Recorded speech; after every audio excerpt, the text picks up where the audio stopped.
1999 The Podcast is a production of the Cage Club Podcast Network. For more podcasts on movies, comics, and all things pop culture, head to cageclub.me. To contact us with questions, comments, or just to say hi, send us an email at 1999@cageclub.me. You can find me on Twitter at probablyrealjb and Joey at Soulpot. And you can follow the show on Twitter at 1999 The Podcast. To support the show, please subscribe, rate, and review wherever you listen to podcasts. The show is written, produced, and edited by us.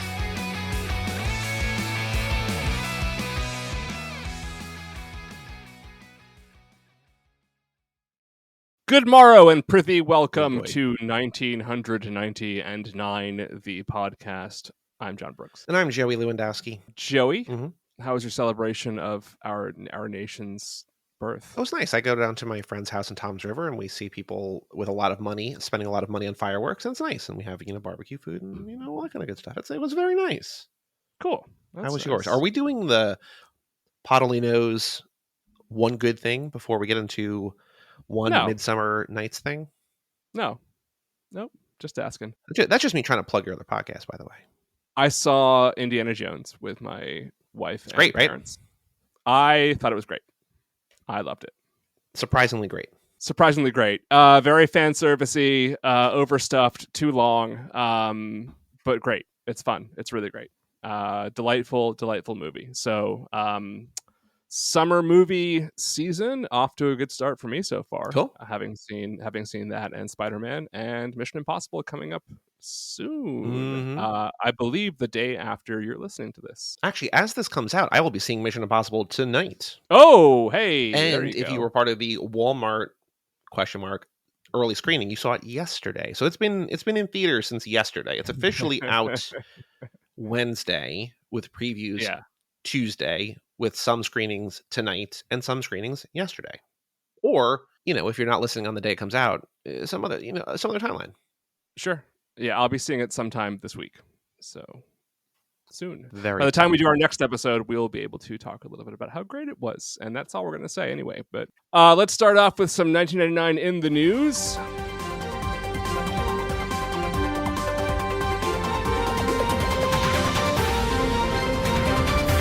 There are a few items here. One is an anniversary. Today, that is July the 10th.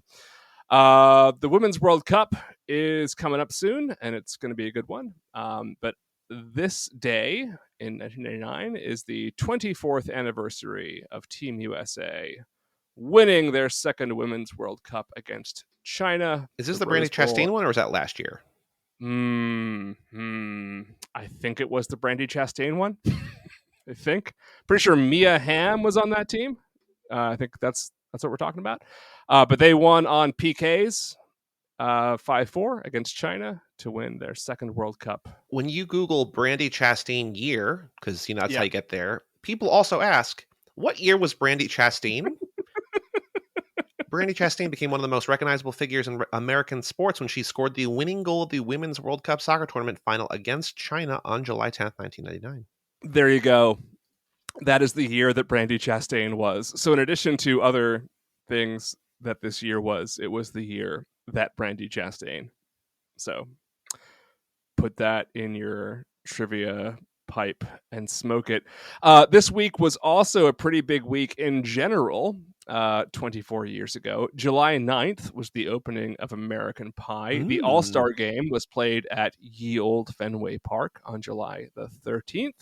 Safeco Field opened in Seattle on July the 14th, Bastille Day. And the event that would launch 1,000 conspiracy theories, July the 16th, John F. Kennedy Jr., his wife Carolyn Bessette Kennedy, and sister-in-law Lauren Bessette were all killed on a plane crash off the coast of Martha's Vineyard. So it was a big week this week in 1999. So there you go. And a piece of other news that I missed last month for some reason. Cruel Intentions, a popular movie from this year that we have yet to cover. I've heard of it. But we is getting a TV show. According to Variety, the only returning cast member will be Sean Patrick Thomas, reprising his role as Professor Chadwick, alongside a large and relatively unknown young cast. Quoting Variety, quote, "The show was reportedly picked up at Amazon in April for 8 episodes. At that time, it was reported that it could be released through either Amazon's Prime Video or Freevee, and I don't know what that is." Freevee is the Amazon. It used to be IMDb TV. It's Amazon's AVOD service. It's where Jury Duty is. That's what people know about it for.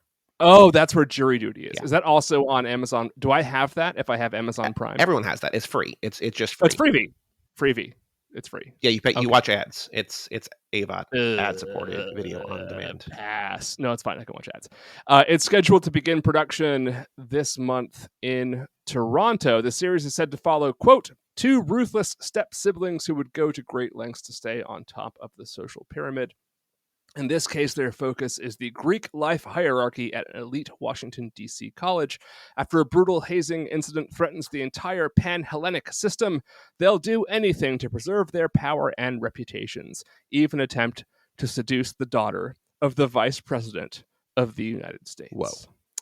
Yeah, so basically House of Cards for kids. So anyway, that's 1999 in the news, and now on to the movie. So I mentioned last episodes that we are doing back-to-back Kevin Kline, and indeed we are. Today's movie is the 96th highest-grossing movie of 1999, 2 slots ahead of Election and 4 behind Go. My question to you, do you know what number 99 is or no?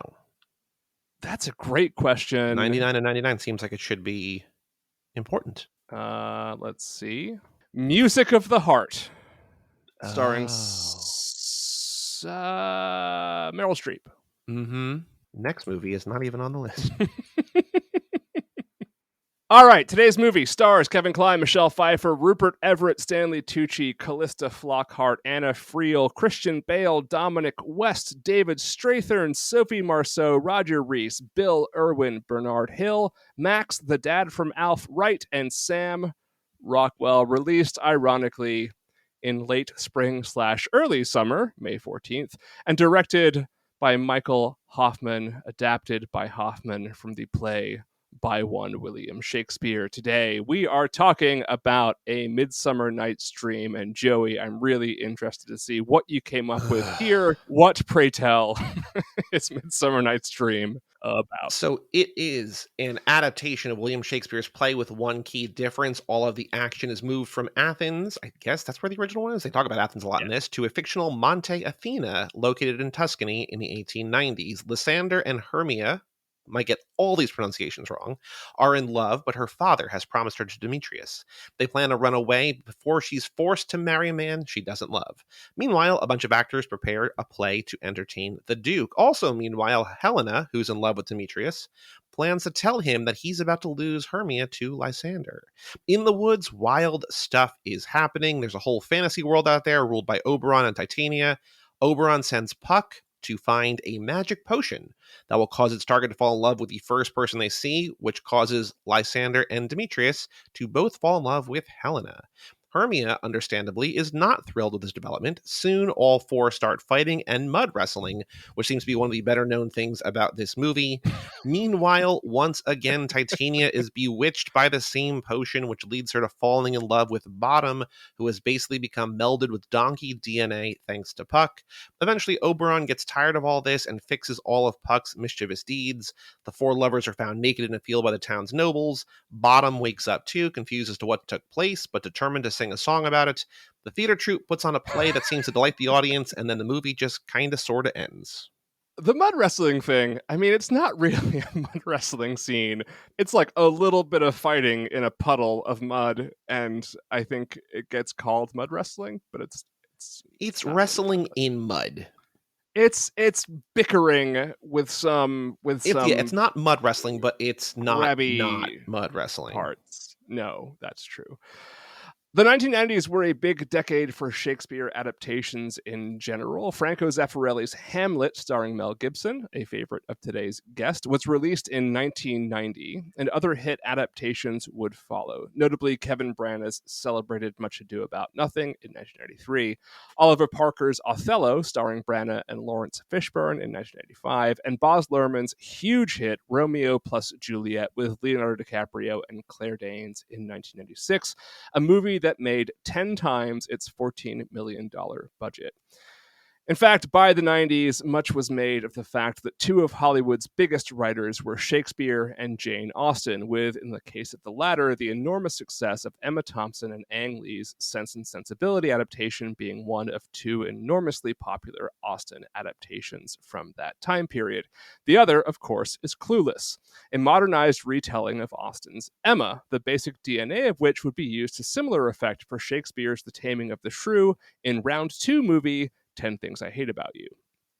And in a movie that also starred both Julia Stiles and Andrew Keegan from 10 Things, and was due to come out in 1999, but didn't because of Columbine, Tim Blake Nelson's Othello adaptation O, starring Mekhi Phifer in the title role. O was pushed back to 2001, but we will probably cover it eventually anyway, because it's worth talking about.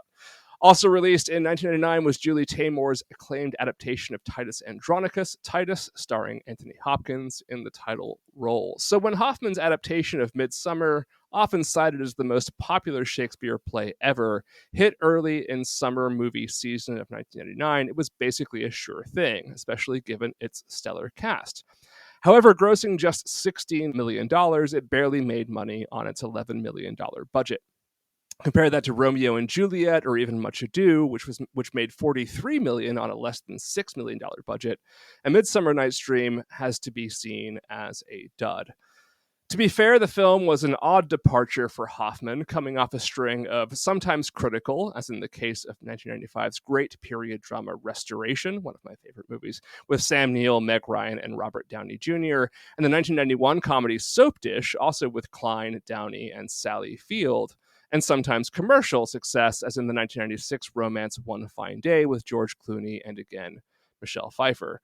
The American-born Hoffman studied Renaissance literature at Oxford after being named a Rhodes Scholar in 1979, but in short time, his love of film led him to co-found the Oxford University Film Foundation, with which he would make his first film, 1982's Privileged, which also happens to be the film debut of Mark Williams, who listeners might know best as Mr. Weasley in Harry Potter, Rory's dad in Doctor Who, or the most recent incarnation of the enormously popular Father Brown character on the BBC, as well as the debut of one Hugh John Mungo Grant. Hoffman would follow up Midsummer by reteaming once again with Klein for The Emperor's Club in 2002 and Downey in 2005 for his adaptation of Don DeLillo's Game 6, starring Michael Keaton. I've seen that. I have too. It's fine. It is fine. It is fine. Keaton's great. Cast is great. It's fine. DeLillo is like our greatest living American author, and the movie is just fine.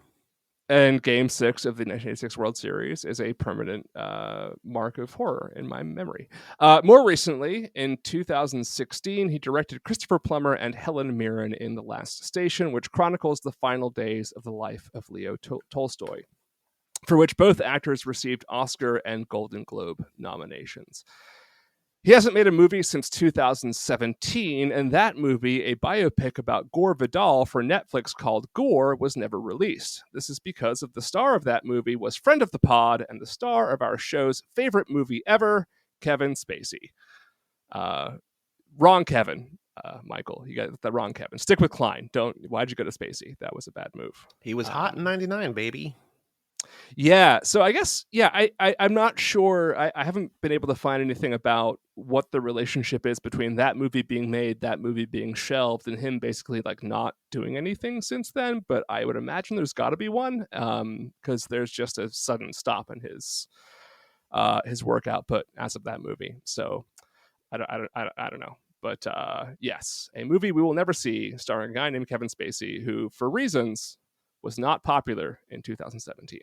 Hoffman's work tends to sit around the high 60s to low 70s mark on Rotten Tomatoes, and Midsummer is no different, with a 67 Rotten Tomatoes score and a 61 Metacritic rating.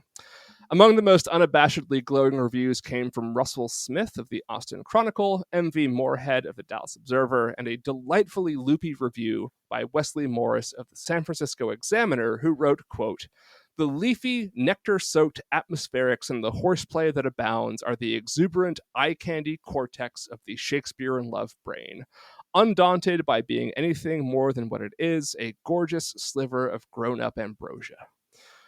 Roger Ebert gave it 3 stars and a thumbs up in the Chicago Sun-Times, and in a weirdly bipolar review, David Edelstein of Slate wrote, Michael Hoffman has wedged the play into a weirdly inopposite setting. Has stupidly cut and even more stupidly embellished it, and has miscast it to a player, and yet the damn thing works. Shakespeare staggers through, mutilated but triumphant. Okay. Edelstein's so weird. He's so weird. In fact, the less kind reviews tended to focus on exactly what Edelstein brings up. Miscasting, we'll talk about that in the episode. A strange inconsistency between the approach of the British versus the American actors. And gripes about what Hoffman did or didn't include in his interpretation, among them mud wrestling and mixed feelings about the change in setting. I don't know how much you have invested in this discussion, Joey, but especially in the 1990s, it became really popular in both film and on stage to do the modernized or sort of recontextualized Shakespeare adaptation, right? So you have things like Romeo plus Juliet, which is obviously a example of modernization, and then you have things like the Richard III with Ian McKellen and Robert Downey Jr., which is set in World War, I want to say II, might be one. Don't kill me, but it became a thing, and like it was very popular, and a lot of people were doing it, and there's a lot of people who are like poo-pooing that, and so that's one of those places where people were mixed about how well the change to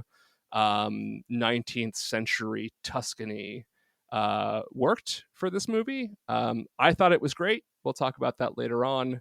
But that, again, is one of those places. I think it would surprise you not at all to know that I have put exactly 0 effort into that conversation, that discussion, that debate. I have never once had that conversation. I've thought about it. I thought about it while watching this movie, but I've never been like, you know what? Let's talk about this. Yeah. I'll be interested to see what you think of how well it worked with that change, or even if you would have ever noticed it. But I think part of it has to do with the fact that Hoffman was trying to sort of kind of capitalize on the Much Ado About Nothing sort of Tuscany porn. And so kind of shoehorning this movie into Tuscany. But whatever, I'm fine with that. The vast majority of all of the critics, though, single out Klein as the one truly universally praised performance. But the Los Angeles Times' Kenneth Turin, whose Metacritic score for the film is 50, and whose review is one of the 2 worst, writes, quote, "This is a chance to see Shakespeare with mud wrestling, something the bard surely would have put in if only he'd thought of it himself. Though the actors have no major problems handling the language, the whole venture is listless when it should be sparkling. Shakespeare, even with mud wrestling, needn't be quite so much of a slog." So that brings us to our guest today, Joey. So who is joining us to talk about A Midsummer Night's Dream? Our guest today is the host of the Shakespeare authorship podcast, Don't Quill the Messenger, Stephen Sabel. Great. We'll be right back with Stephen.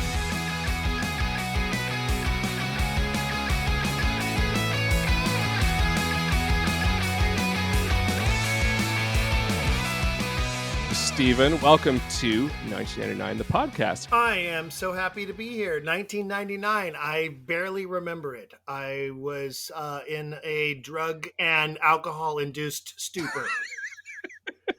That's not true. I don't know. I was how old was I? I was running a Shakespeare festival, I think, in 1999. Yeah, no, Joey at the age of 11 was in an alcohol and drug infused stupor at the time. Let's talk a little bit about, before we get into the movie, let's talk a little bit about your show, on which I've been a guest a couple times, and of which I'm a big fan. So what should people know about what they're going to hear when they tune in to Don't Quill the Messenger?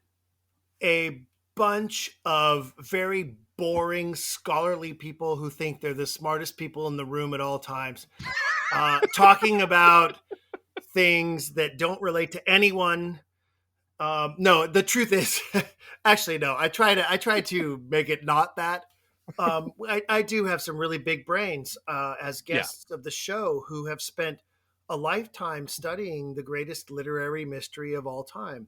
And I do believe that's what it is. And I think people who are into mystery, if they want to become a super sleuth, they can do so by tuning into my show, Don't Quill the Messenger. And you do talk about Shakespeare. It's not just, I mean, you talk about Shakespeare because you love Shakespeare, which is why you're here to talk about Shakespeare with us today. So it's not just a show about a search for a historical mystery. It is Shakespeare lovers also discussing Shakespeare, right? It is, and I've had I find myself very privileged, I think, to have had many guests who aren't necessarily Shakespeare authorship skeptics, but who are Shakespeare files, as I call them, PHILES. Mm-hmm. And we have some episodes coming up, as a matter of fact, with some guests who aren't really into Shakespeare authorship as a question at all. They're into Shakespeare authorship as lovers of the texts, of the plays, of the poems, and of the beautiful eloquence of the language and the richness of the characters represented and the human condition that you find within the canon that has been attributed to someone named W.M. period Shake hyphen Spear. Someone indeed. Joey, I want to ask you real quick, because in the intro you alluded to, I was talking about the various arguments people like to have about whether or not you should modernize Shakespeare and blah blah blah blah blah. And I know that is above your pay grade. What is your personal relationship in lo these 30-something years of your life to Shakespeare? I don't even really know like how much Shakespeare you've been exposed to, or like if you like it or any of that stuff. I don't particularly like it. Spoiler alert, I did not like very much of this movie at all. This is a while ago. There was a time, and I don't remember what episode, I don't remember what guest it was, but you're like, there's a chance our guest doesn't show up tonight. It might just have to be you and me. I'm like, I could do an hour about any movie. And then I saw this movie and I don't have any material. Like, it's not, I like Shakespeare when done a certain way. I don't know what that is. I like the Cohen Macbeth. I like that a lot. I like Baz Luhrmann's Romeo plus Juliet. Like, there's adaptations I like, and they sort of spread the gamut. I like Joss Whedon's Much Ado. Don't tell really? Stephen that. Oh my God! Like, no, really? I mean, I haven't seen it in 7 years or whatever, and I know that he, we don't like him anymore, so maybe not. I don't know. So I had never read this. I've probably I don't even have like fight in me to like defend. I'm like, okay, fine, that movie sucks. I don't give a shit. I've probably read like 5 or 6 plays that were assigned to me throughout the years. I'd never read this one. I did not know the story of this one. Is this the definitive version of this play? No. This is For not. Sure not. No, Not absolutely at all. Because when you look it up, like on Letterboxd, which is where I go to for movies instead of IMDb, like this is the first one that comes up. So I figured this was like maybe the most popular. I don't know if it's like the version, but like, what is the version of this? That's a really great in terms of film. It's a great question, because they're really, I still think they're waiting for that one. We'll talk about this a little bit later on. There's a more recent one that apparently is really wonderful, and I did not know about it until I started researching this. But I'll name drop that later on in the episode. Stephen, that's a good question for you, though. I know you love the play, and that you have mixed feelings about this movie, this adaptation. We both agree it is not the definitive adaptation of Midsummer Night's Dream. Has there been a really truly great one that to your mind in terms of film? I have to qualify that answer by saying I think that there's a version from the early 30s that actually stars Mickey Rooney as Puck, and it's very dated. It's a very dated version, and they can't go then where we should go now with this play. But I think it's one of the best film versions there is, because no one seems to be able to capture the essence, the magical essence of this play on film.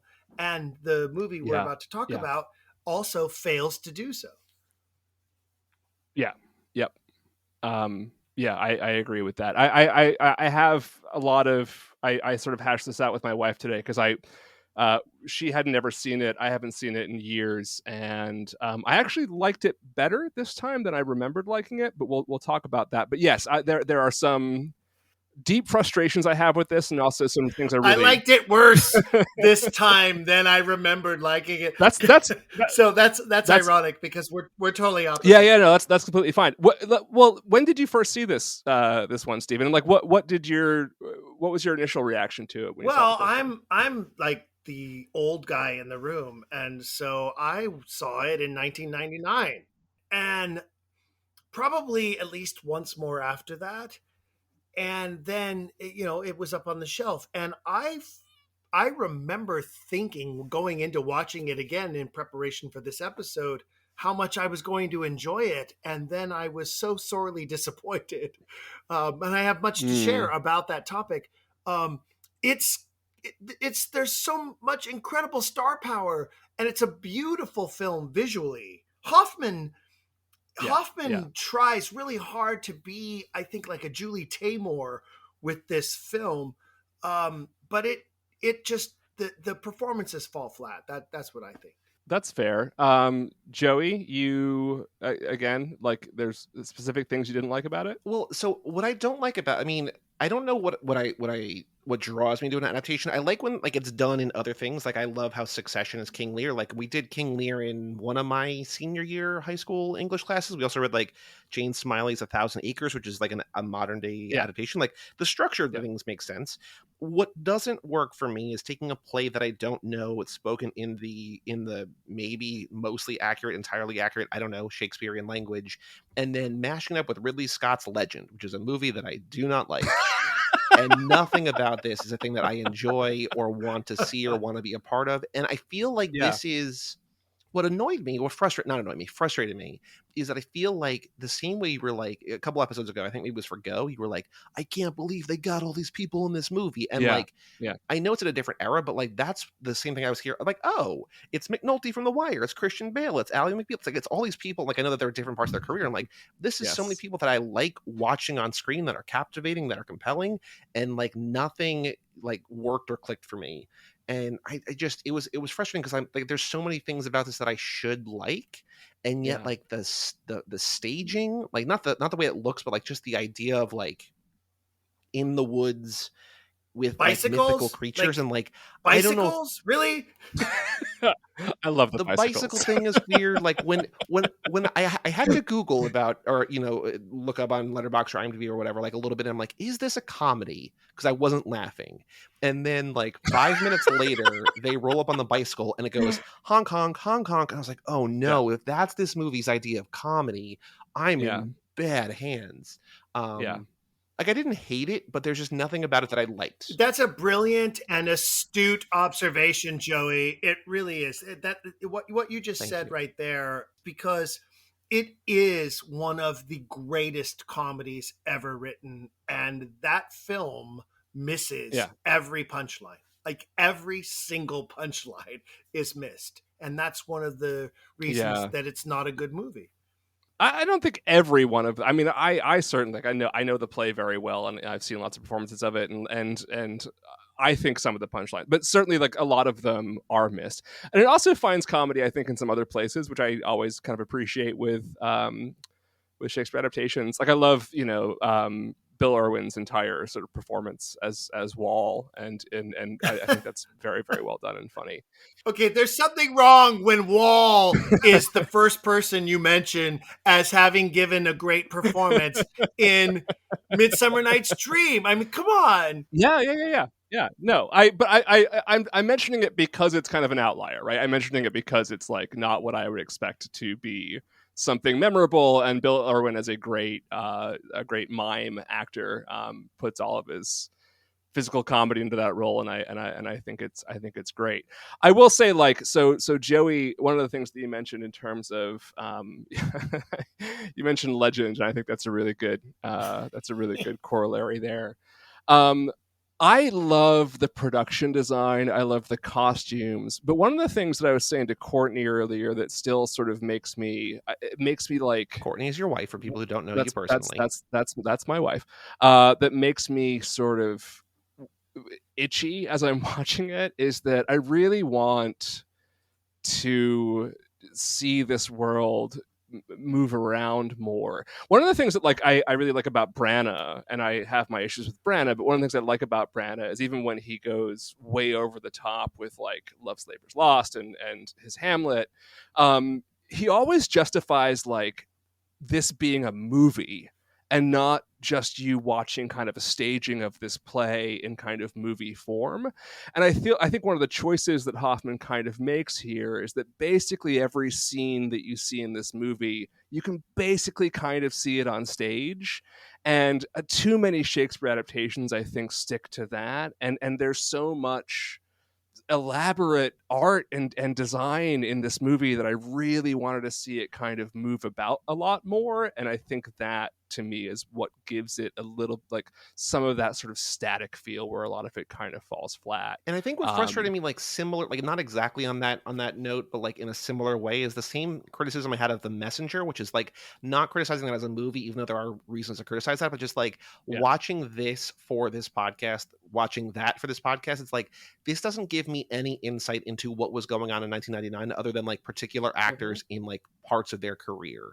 Like there's nothing about this that like informs how people were making movies in 99. I feel like if they were doing like specific, like very, you know, the themes and the things that we've covered in this podcast so far, the things that we've noticed that have popped up time and again or whatever. But I feel like this could have come out like in 1990 or like 2004. Like there's no to me delineating marker that like this movie came out this year.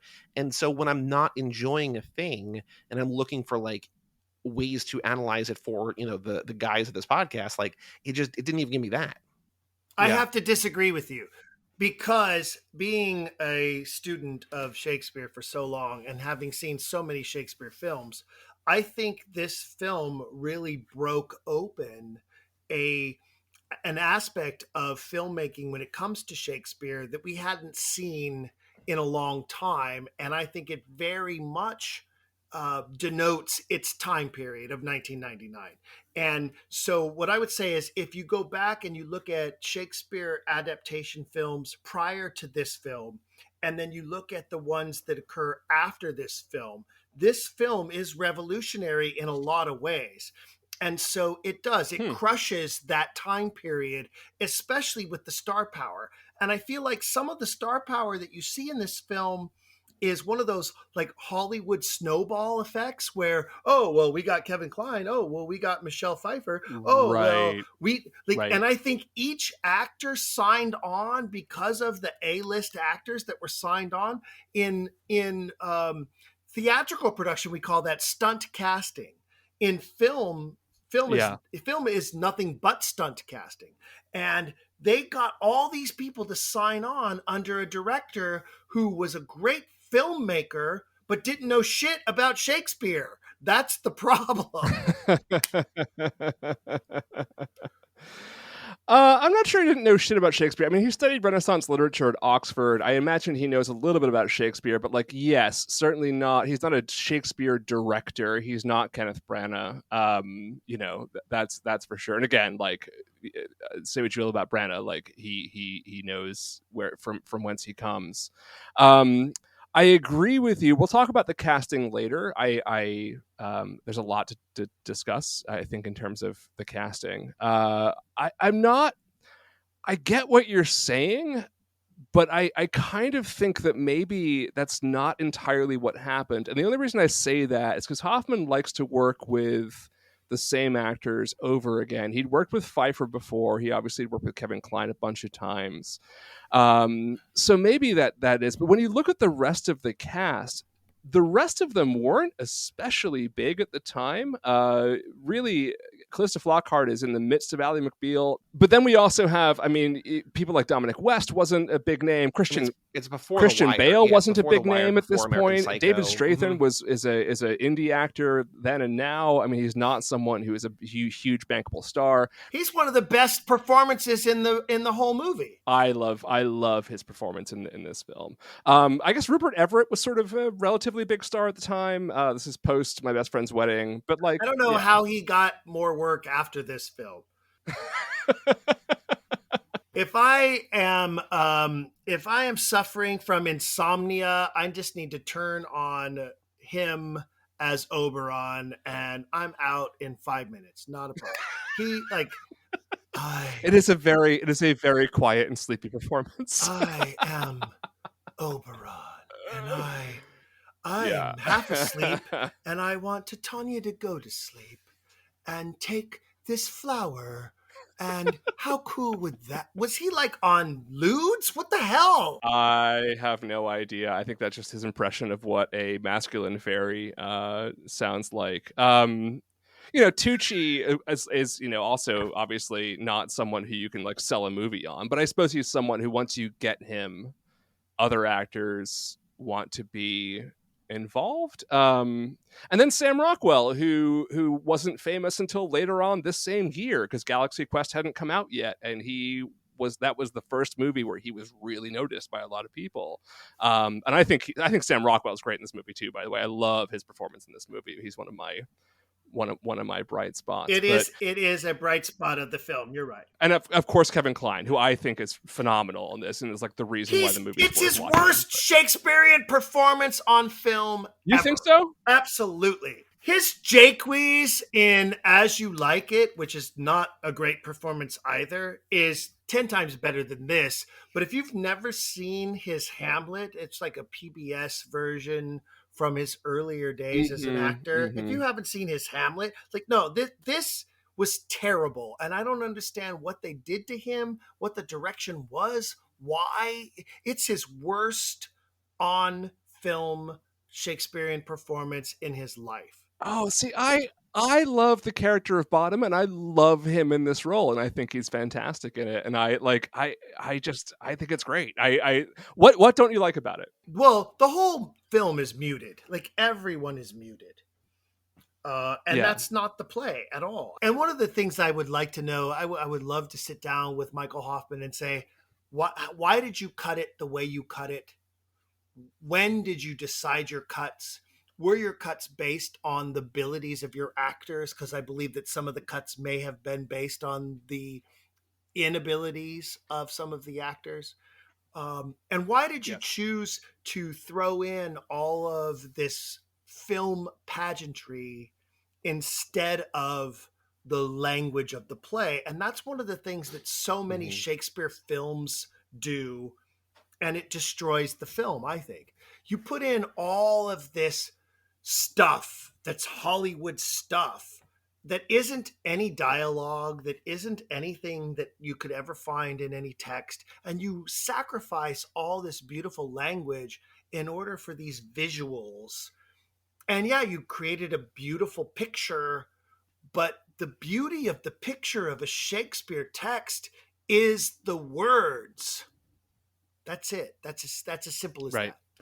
Right. But ironically, though, like, I also think that one of the things this movie doesn't do enough of is like go far enough with the pageantry. Like, I feel like this movie deserves like an enormous CGI budget of like this fantastic, like fairyland. You know what I mean? Like, you could really go to town with a sort of fantastic kind of surreal environment here and make it really captivating while also maintaining the language. But like the way that this movie kind of splits the difference is really frustrating for me. And I completely agree with you on that.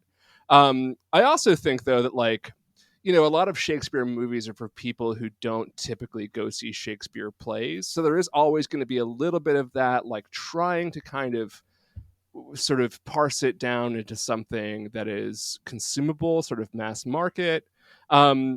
Joey, I wonder, like, were you entertained by Kevin Kline's performance in this movie? No. Really? No. That's amazing. I don't. Were you more entertained than you were by Wild Wild West? No, because no.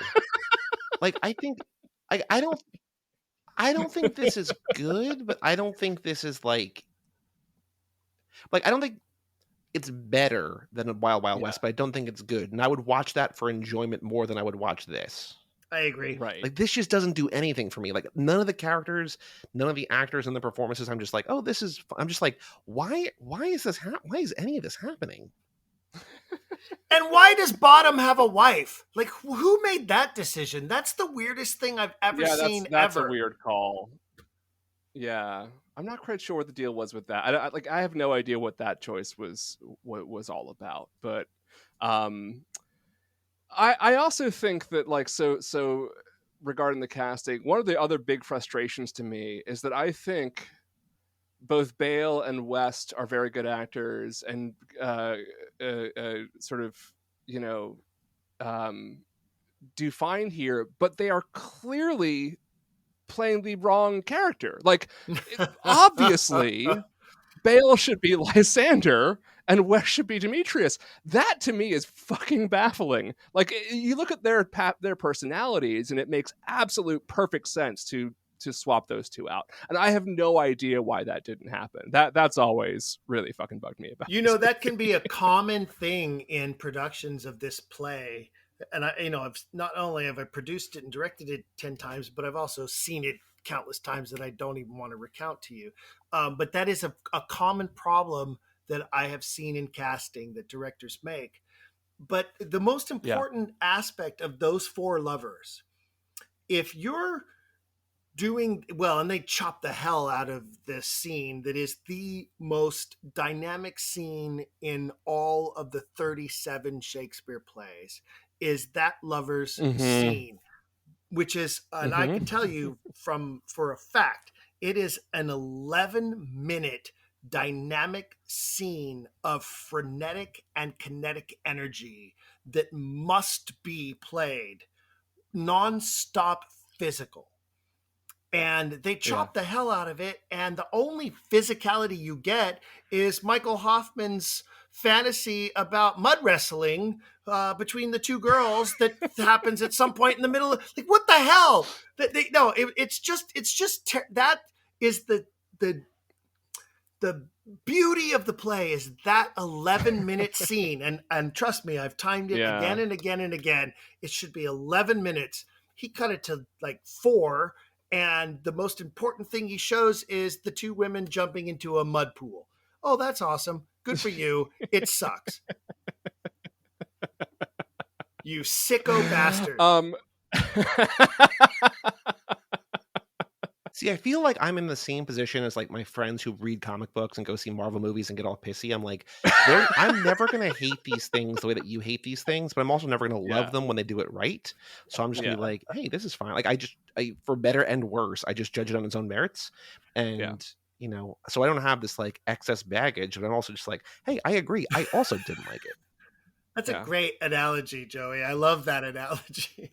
It's a good analogy. P.S. I have shoeboxes full of Marvel comics, so I'm with you. I'm with you totally. It's just nerd shit from a different century. It is indeed. I don't know what. Like there's something so like I get everything it gets wrong, and I'm frustrated by it all. But there's just something so like insistent and plucky and charming about this that I just like every time I watch it, I just have a really really great time, even though I know it's not at all the definitive version of A Midsummer Night's Dream. I really enjoy Callista Flockhart in this. Like, no, I actually think she's a really I do, and I think because she's kind of doing her own thing and just like having fun with it. That I think my problem with Hoffman is something not that. Okay, so Stephen, like you'll know you'll of course relate to this very very well, but like casting Shakespeare is so much more than just casting the right actor for the right role. But they all have to work together and like understand the assignment, right? And all be given the same assignment. You have a movie here where a lot of people have a lot of different assignments and understand what the assignment is. And so I'm just kind of like judging them based on how much fun they're having with the assignment. And I just like really enjoy watching Callista Flockhart here, much more than Anna Friel, who is a good actor and fine, but like just doesn't really, I don't know, nothing really pops about the way that she plays Hermia. So I don't know, like it's one of those things where it's almost just sort of like this movie is such a mess that I just kind of appreciate when someone kind of pluckily stands out. I would argue that your comment about reverse casting applies to the women as well. Oh, I think so. I think Flockhart would have been a much better Hermia. and one of the things when you're casting this show, one of the hardest things is there are so many references to Hermia being so short and so small and so much darker than Helena. And I Yeah. think you can mitigate that with good actresses. And if you enjoy Yeah. Flockhart as Helena, then I would argue that you probably haven't seen a really good Helena play Helena, because one of the leading roles, and it is an ensemble show, that's true. Most of Shakespeare's comedies are very ensemblic in nature. But Helena is the leading lady of the show. And Yeah. Flockhart Yes. doesn't claim it. She just doesn't. Yeah, I know. I think that has more to do with the way that Hoffman sort of distills the character and sort of changes her centrality. But I don't know. I find her like I haven't seen her in so long that I just kind of find her sort of delightful. Like, all right, close to Flockhart, you were famous once. I remember that. What do you think of Stanley Tucci? I love him so much that I was so disappointed to see him again I wish you didn't make me watch this movie again, because my image of I didn't him make in you. the role in my mind was greater than it Yes. is now. No, I agree. That's the thing where I'm like, oh, he's not as good at this as I thought he was, and he's kind of perfect for that role, but something about it just doesn't click. And again, I think it has a lot to do with just like, I don't know what Rupert Everett's doing with Oberon here, and a lot of that. There's nothing to bounce off really, right? He doesn't really have a chance to kind of emerge. Because he spends so much time with Oberon. I don't know. I mean, I love Stanley Tucci to death, and like I think he acquits himself just fine here. But it's one of those things as well where I'm like, there's a real lost opportunity to like draw out a really kind of classic Puck performance, right, from this actor that this movie missed out on. The relationships in Shakespearean plays, whether they're a comedy, a tragedy, or a history, are the value of the play. It's about the Yeah. relationships. And one of the things that Yep. this movie fails at is establishing those dynamic relationships. And one of the most important relationships in this play is the relationship between Puck and Oberon. Having cast this show 10 different times, one of the crucial things, it's not, yes, you need to have your four lovers, and that needs to work. But the relationship that is most important is the relationship between Oberon and Puck. And if that doesn't sell your show, you don't have a show. And those two men had no relationship whatsoever that you could discern from watching them on film together. Mm-hmm. It's so muted. It's weird. It's homoerotic in the wrong ways, because I'm not saying it can't be homoerotic, but it's just not in the right way. Again, I think Hoffman had these weird fantasies in his mind, and he wanted to play them out through this film, and they don't mesh, and it's really weird. Yeah, I think that's true. I also I wonder if this is in part of your notes. The one thing that, like, again, there's a lot of things that I think are really cool ideas and kind of worked for me, and just the way that this movie doesn't ever quite come together, I think, makes it more of a disappointment. But Joey and I talked in the intro about how in the 1990s especially it was really a fever pitch in the conversation about the idea of modernizing and or recontextualizing Shakespeare in different time periods. And of course you had, Romeo and Juliet, the Baz Luhrmann one, and then you had the Ian McKellen, Richard III, and like a lot of people were doing it on stage, and it was a very common thing, but people were still sort of like, a lot of people were still, poo-pooing it.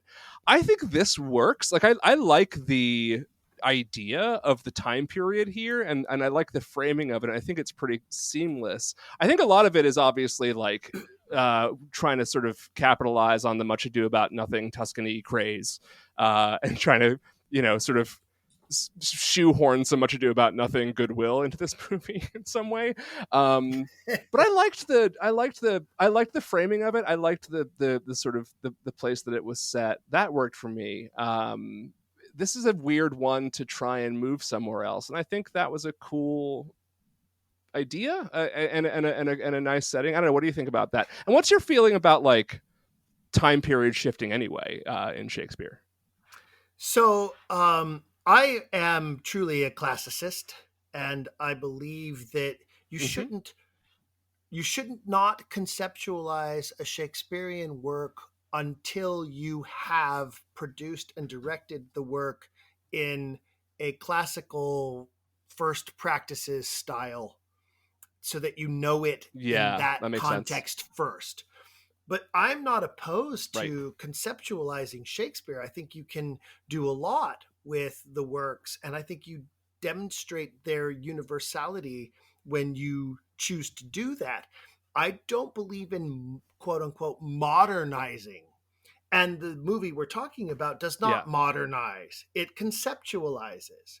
Modernizing would be setting it in 1999, which probably would have sucked a lot worse. So what I think is important is that your concept has to be consistent. Everyone has to buy into that concept and commit fully to the concept, and it has to make sense to the themes, the underlying themes of the play. I've seen this play conceptualized in the weirdest ways that I totally hated, and I've seen it conceptualized in ways that blew my mind. This concept made sense only to me, ironically, as someone who has devoted a great deal of my life to the study of the sources of Shakespeare plays and the understanding that the writer had to have a knowledge base that doesn't jive with the mythology we've been taught.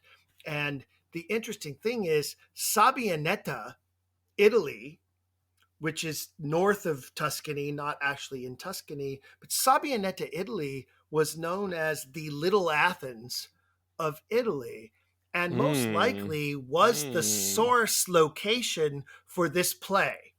So Hoffman does this beautiful thing here from that perspective by setting it in this location in Italy like he does. The Little Athens of Italy, Sabianetta, is this, beautiful medieval historical town in Italy that the true author had to have visited in order to have used as a source for this. At the Duke's Oak we meet, for instance, is one of the great lines that Peter Quince has when he's talking to his players about where they're going. Well, the Duke's Oak is actually an entrance to Sabianetta just outside the town, where he says that's where we need to meet so that the townspeople won't see us rehearse, so they won't steal our ideas from us. So I love what Hoffman does there. One of the things that bothers me is he establishes his world. He's got all these Italian people, they're chopping tomatoes and they're doing all this wonderful old world Italian stuff. And there's all these very Italian looking people setting this world. And then all of a sudden you have these British accents going, oh, here I am in Italy, and now I am going to perform Shakespeare in Italy because I'm so Italian. Oh, except I'm not Italian. Yeah. I'm Kevin Kline. I'm so American. That's a problem with the film. And I also like one of the things that, just as a funny side note, when in rewatching it, I was like, oh, this is actually a good foreshadowing of how sort of cut up and clunky this is. The way that the opening credits chop up Felix Mendelssohn in very weird ways in terms of the segues from the overture to Midsummer Night's Dream. And I'm like, okay. Oh, there we are. Oh, now we're here. All right. This is interesting. He does a similar thing to Mendelssohn that he does to Shakespeare throughout the movie. And there's some foreshadowing there if you know the overture to Midsummer Night's Dream. So here's a question that I have. I have this question for Joey because, he admittedly came in and said, this is not my forte. I'm not a fan of Shakespeare. And one of the things I'd like to ask Joey about is, do you hate Shakespeare because you've seen bad Shakespeare and been forced to read it? Or do you hate Shakespeare because you think he's a terrible writer and he doesn't know what he's doing? I never said I hated Shakespeare. I never said that I am not a fan. I've not been exposed to it, and I don't think that like seeing this is going to help. No, you're right. It doesn't. Like I was talking recently about how I never really had a teacher in school that like got me into history. Like I never had like a great history teacher. Like I had great English teachers, but I never had one that was like we'd always just do like one. If we did one, we would do one Shakespeare per class. And so it was never like a let's explore like 4 or 5 of his works and like talk about like themes throughout or whatever, right? Like all like I never had someone like go deep dive, and like I never had like I always was like maybe I'll read all of his stuff one day, and I never did. But no, it's not that I don't like it. It's just that I haven't been exposed to it, and I just kind of don't care. And not don't care out of like malicious intent, just kind of like apathy, just like, I'll get to it if I get to it. But like other than like I don't know. That's a very honest and very fair answer. And I think that most of us who love Shakespeare were introduced to Shakespeare by some educator in our lives who loved the writings and loved the work and instilled in us that same passion. And it's unfortunate that you didn't have somebody like that in your life. But one of the things I find, having been a producer and director of Shakespearean works for so long, and almost 70 productions now, 23 titles, many of them multiple times, like this one, for instance, I'll do forever, because you have to do Midsummer forever. I've done it 10. I'll probably do it 20 before I die. I hope I do. But one of the things I find about Shakespeare is so many people will go see a Shakespearean work or watch a Shakespearean film and watch it and go, oh, I hate Shakespeare. And the truth is, they don't hate Shakespeare. They hated their experience. Right. Yeah. No one goes and watches a terrible Neil Simon play and suddenly says, I hate Neil Simon. Nobody goes and watches a terrible Tennessee Williams production and says, I hate Tennessee Williams. But for some reason, this writer gets blamed for horrible productions of his work. And I'm trying so hard in my life to change that, because it's not right. He doesn't deserve that stigma. Joey, speaking of Kevin Kline, have you ever seen Looking for Richard? Not only have I not seen it, I have not heard of it.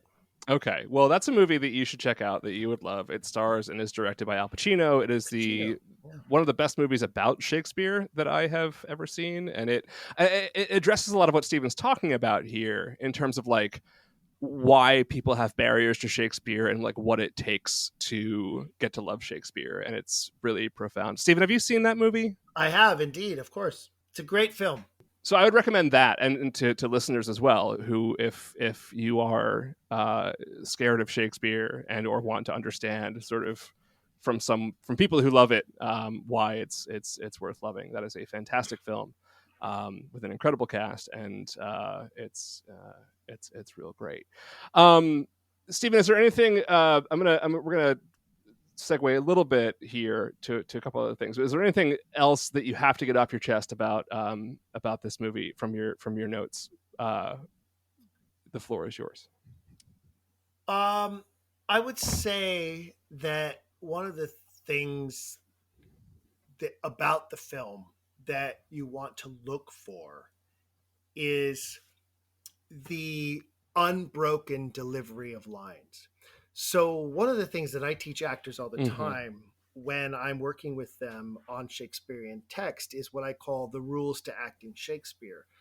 And it's very obvious when you watch this film that these actors are green when it comes to Shakespearean scansion, that they're dealing with a chopped and broken script. I don't know who edited it the way they did or why. I'd love to know that.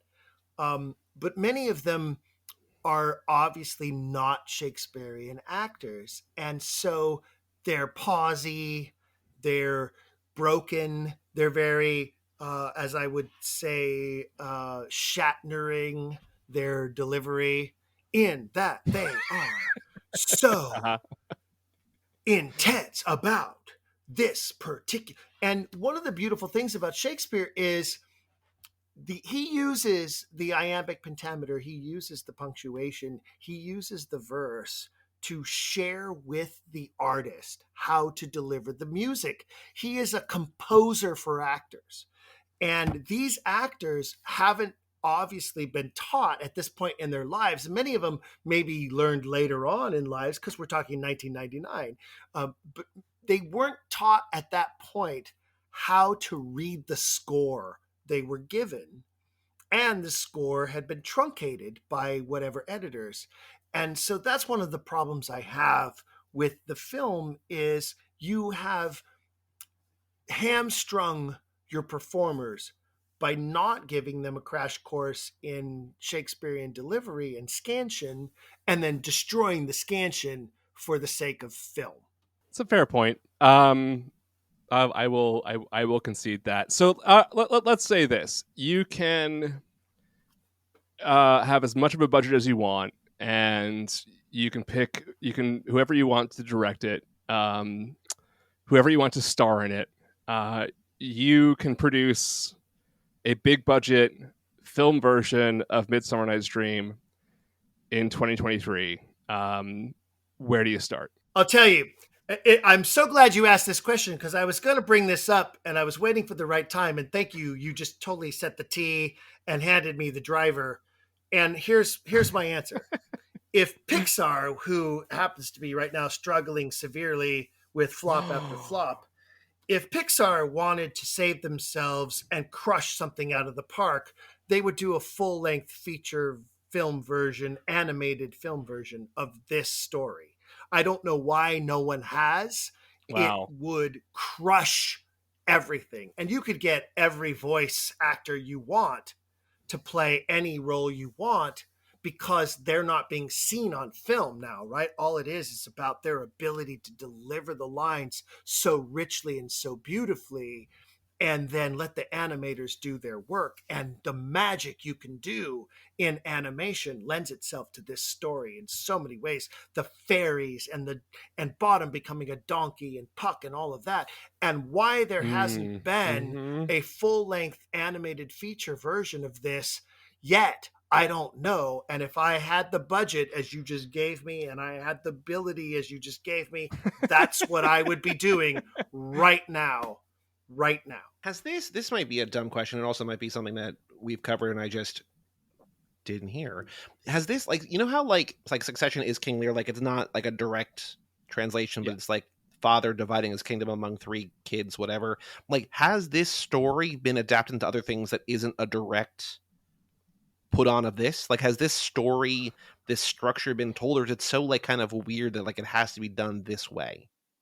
I don't think so. There hasn't been like a 10 Things I Hate About You version of this. No. Yeah, or like a TV series. I don't think so. Because like, No. I mean, you could also do like, it doesn't like, you know, you could translate it to like, it could be vampires. Like, I'm sure you could do like whole like dividing things like a very number of different ways. But like, sure, yes. Because I don't know that, like, I mean, okay, maybe another version of this I would enjoy.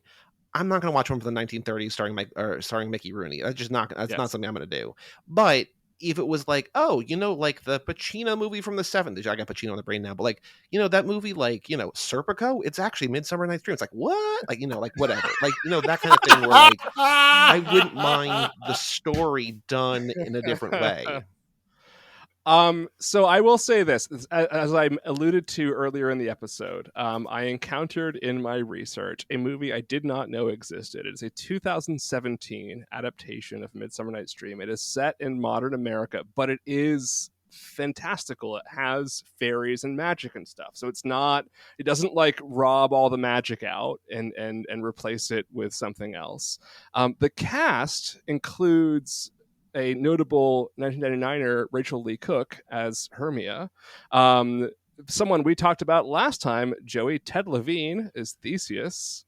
Hamish Linklater from the Fast and is Furious franchise, please. That's and from Wild Wild West. And Hamish Linklater is Lysander. Paz de la Huerta is Hippolyta. Finn Whitrock is Demetrius. Like, there's a lot of really cool and interesting actors here, and apparently it's wonderful. Like, the reviews for it are fantastic, and the trailer's very, very cool. So I'm interested in checking that out. I hope it's I hope it's good. But it certainly is not. I mean, even so, it's not the sort of kind of originalist view that a Pixar version of this could be. And I think that's a really great suggestion, Stephen. I don't think we could ever convince Pixar to like try and make a mass market Shakespeare movie for the kind of budget that they have. But in Wildest Dreams, I think it's a great concept. Well, that's what I would be doing, because I think you could do so much, because the world is your oyster at that point, right? You have the ability to digitize and create any visual, any vision you want. There is from the late 80s, there is a series of animated shorts that you can find, the animated Shakespeare series, and they do a wonderful like 30-minute version of this play, and it's a bunch of Russian animators actually, and if you look it up you'll find it. And one of the things that's wonderful about the collection is every play that they touch on is done a different way. Some of it's stop motion, some of it's claymation, some of it's hand drawn, some of it's CGI. It's a wonderful, some of it's anime style. It's a wonderful series of animated shorts. I own it because I show it to my children as intros for them. But no one that I know has ever done a full-length animated version of this tale, and I think it's long overdue. And I think that's the way to kill it. So that's what I would do. And like I said, Derek Jacobi, who is 83 years old, who I actually have had the pleasure of being in the same room with multiple times and was a guest on one of the episodes of my podcast, would still be able to play whatever role you want, because you don't see him. Sure. Yeah. You know what I'm saying? And so, Ian McKellen as Oberon would kill it. It couldn't kill it on screen. You could kill it on screen as a voiceover. Yeah. So there's, that's what I'm talking about. Like, you could do so many things with it that way, and I think that would be the way to go. Because I agree, I love it. and that so many people have seen. Here's why no one has done it: because of this film we're talking about right now. This film we're talking about right now spent a lot of money on a lot of stars, and it didn't sell because it wasn't well done. And unfortunately, again, everybody said, well, Shakespeare doesn't sell. No, Michael Hoffman's version of Shakespeare didn't sell. Don't blame Shakespeare. Stop blaming Shakespeare for horrible productions of Shakespeare. It's not fair. Well, yeah, I mean, and it's also, it's a nonsense. I mean, the thing is, like, it's so, I mean, again, like Joey saying that like some things hit for him and some things don't, it's so hard to know what an audience is going to respond to, because I mean, Baz Luhrmann's Romeo and Juliet was shot for $14 million and made $145 million, right? And Much Ado About Nothing, the Branagh version, was like a $5 million budget, made like $43 million. So obviously you can make it profitable. Most of them tend to break even because like it's really hard to both make something that's a studio's going to be happy about and is going to find a mass audience and also sort of please purists. It's really hard to find that balance. It's just the way that Hollywood works. Like, it's a tough thing to do. I think this movie dies because it tried to do that too hard, and where it fails, I think it's all on those grounds. So I think it's one of those movies that kind of scares studios away, right? But like, there's been plenty of Shakespeare since then. We haven't really had the sort of big, wide theatrical releases that this was really quite since then. At least anything that I can think of off the top of my head. And this is coming right off the popularity of Shakespeare in Love, right? So the iron was very hot to strike here. I'm guessing one thing, as I've been sort of sitting here just trying to think of like why things work for me and why things don't. I think, and this might be maybe something that you guys have known or thought about or just, internalized or whatever, especially Stephen, being so close to Shakespeare as he is. But like, I think like movies like Romeo and Juliet, or like stories like Romeo and Juliet and Macbeth, like people like are more successful and hit better because people understand those stories. Like, I had no idea that this was gonna be like as weird as it was. You know, like, and I think I'm trying to permeate That's an fair. adaptation of a thing that, like, I don't like the setting and like there's so many different things I need to get through to enjoy this particular version of it that, like, Yeah. if I watch this one from 2017 that you were talking about, or like I watch a different one, like I might like it more for different reasons, because like the setting might be different, the actors might be different, I'll understand the story a little bit more. Like there's any number of different reasons like I could maybe appreciate a thing more in a different iteration. Like everyone knows, like even if you haven't read Romeo and Juliet, you know, like they were in love and they can't be in love. Like that's all you need to know, right? Like what's this? It's just like there's a potion that people like that makes people fall in love with each other, and like actually this sounds good, and like a prankster in the woods like uses it a bunch. Like that's kind of like what this is, right? You just like, wouldn't that be fun if? And then there's just like other framings. I don't know, but like I think that like this just isn't, even though like the name of this is probably like name recognition alone, this has got to be one of the more well-known things, even if people don't know the story, because I feel like this is the name, like this is a name that people know more than like probably many of his other plays. Or am I crazy? No, it is the most produced Shakespearean play of all history. But do people know this? Like, if you ask like people on the street, like if they could describe Romeo and Juliet, they could describe Macbeth, they could describe. Actually, I don't know. Like, That's what a of the good most point. like what of his plays have the most widespread, not like name recognition, but like where people give a one sentence plot overview? Like, other than Right. Romeo and Juliet, what's number two? Well, the truth of the matter is about this play, if you ask people about this play, the first thing they say is, oh, Puck turns Bottom into a donkey. That's like Yeah. the number one thing people know about this play.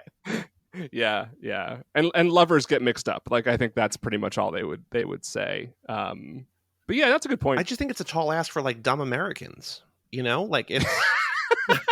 I think if you modernize it in any number of different ways, I think it's more appealing, more palatable. But like for me, watching a thing that's like 25 years old that I'm not familiar with, that isn't working, and that you were saying earlier, John, like no one understands the assignment. Like no, at least no one in the same way understands the assignment. It's like nothing about this is like giving me like there's not a single alley where I'm able to be like, this is my way in. It's like all of it's like, even if it's like close, it's like it's still not working. Joey, are you a wine drinker? No, I mean I would again, actually, like Shakespeare, I would like to be, but I've not really had someone. Okay, so what I'm getting at is, for wine drinkers, nobody dives right into a Cabernet or a Zinfandel. In fact, a lot of wine drinkers start with something like a white Zin or a Sauvignon Blanc, something light and refreshing and a little bit sweet. And for beer drinkers, for instance, you don't go diving into your double IPAs right off the bat. Sure. So same with Scotch. You don't dive into something like a Lafroig or an Ardbeg that has so much peat flavor to it. You start with something like Dewar's. So those are the analogies I'm using just from a palate sense, because I think Shakespeare is a palate thing. And A Midsummer Night's Dream is the intro drug, as it were. It's the cannabis of the addiction that you find to Shakespeare. Lear is your like mainline heroine right into your vein. It takes a while to develop that taste or flavor or that addiction to this drug. Man, I believe you, but like I don't like this and I like that, so I don't know. Who knows? I think the thing about this, like, is that, and again, if you saw a really good production of it, I think you'd see what Stephen is saying. But I think even in this movie, you kind of get the idea that what works, like one of the reasons why Midsummer Night's Dream is such a good intro to Shakespeare for people is that, yes, it's very complicated. It's very difficult to explain what the plot is to people. But as you're watching it, everything makes sense. Like there's you get who everybody is and what their relationship is very easy. That's very well established in this play. And unlike even with something like Much Ado About Nothing, it can be a while before you really figure out who's who and what their relationship is to each other and like all that sort of thing. It's very easily sort of, I think, sort of and the the two kind of separate worlds of like the forest world and the city world or whatever, right? It's a very sort of, the organization structure of this play is very sort of, if you even are kind of struggling with the language, I think you get what's happening right as you're watching it, and that's why it can be a pretty effective Shakespeare gateway drug and like entry point for novices. It's super accessible, Yeah, including for young people. And you might not know it from this movie. Fairies running around. Yeah. Well, and so from this movie, the fairies running around is like this weird orgy going on, which is another, like, again, Hoffman was like living out these weird erotic fantasies through this film. I swear that's what's going on, because it's a little aberrant is the word I would use. It's a French word.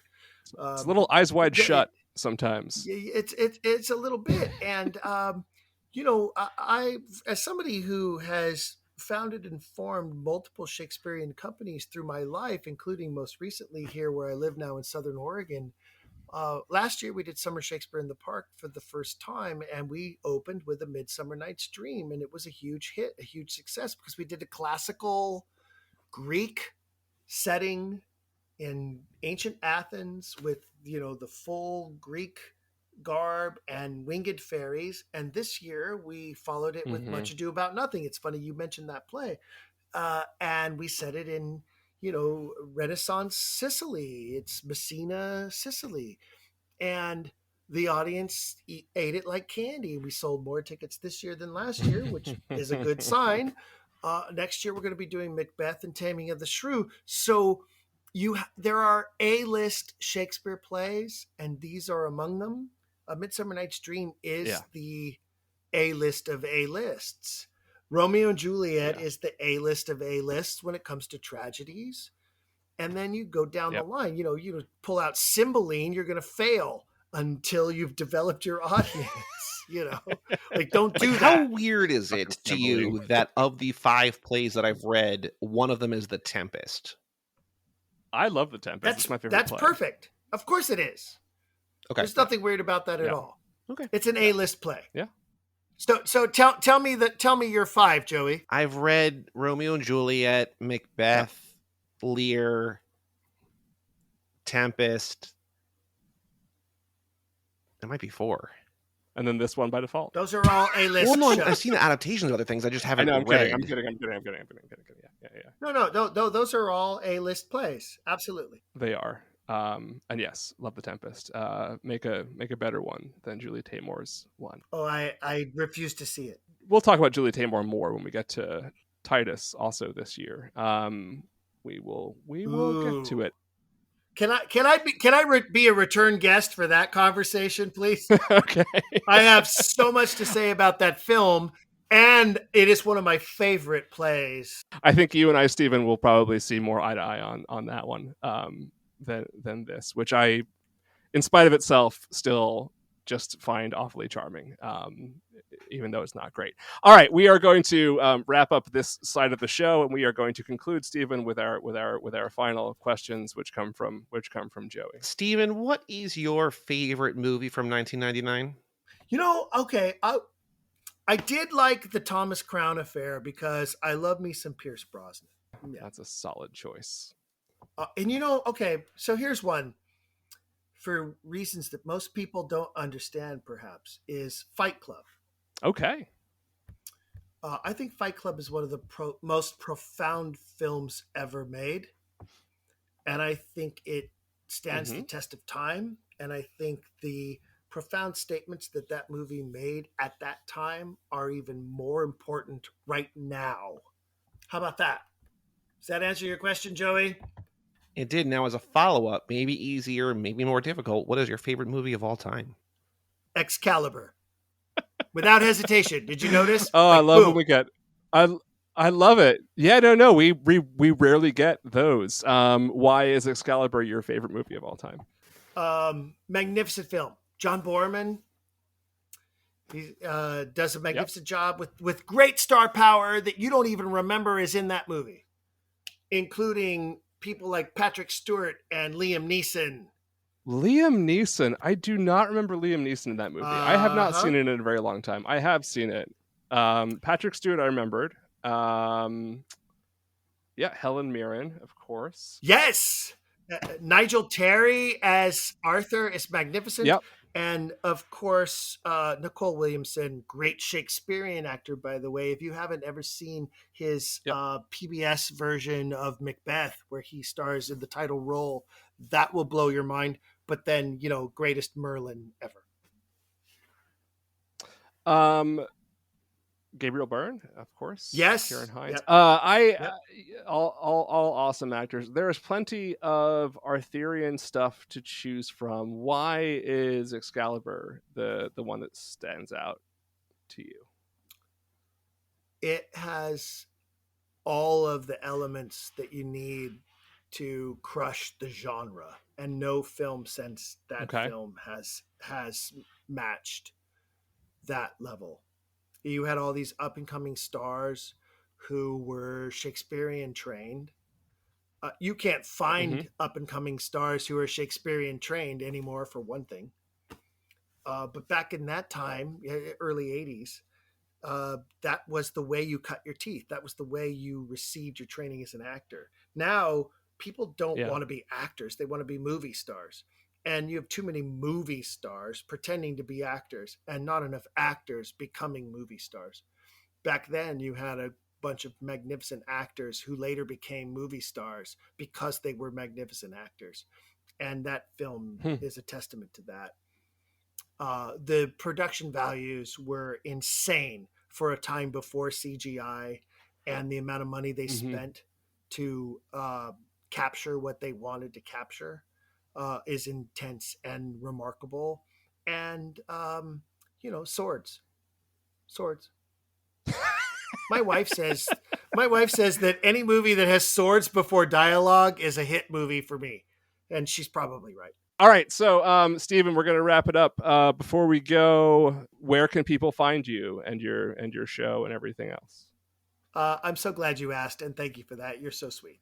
And Joey, I know you won't go listen, but if you wanted to, here's how you could.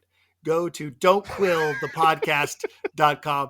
That's don'tquillthepodcast.com. The podcast is Don't Quill the Messenger. You can find it on every platform, and I mean every platform. So just go to your favorite platform and type in Don't Quill the Messenger, and you'll find it. It is Shakespearean themed, but we have a lot of fun like we've had here today. And we dive into what I believe is the greatest literary mystery of all time. I ask all of my listeners to become super sleuths to help me solve the mystery, because no one has after 450 years, and it's time that we do. I will tell you that I did listen to your episode on the podcast formerly known as Hard to Believe. So I've heard your voice once before. True. But so I heard sort of the conversation you had, on your show, but on John's show, but in that ballpark. Yeah. And Stephen, that is every other Friday? It is. We call it fortnightly where I come from. We have a fortnightly podcast. Yes. It's so Shakespearean of me. We are also a fortnightly podcast, which is definitely how we refer to it. Okay, yeah, sounds good. All right, we are gonna say goodbye, Joey. You got something to say? I sure do. Next episode, make sure that you do the worm and the super finger at the same time. Look out for frogs. Whoa! Look out for frogs. Thank you so much, Stephen. See you guys next time.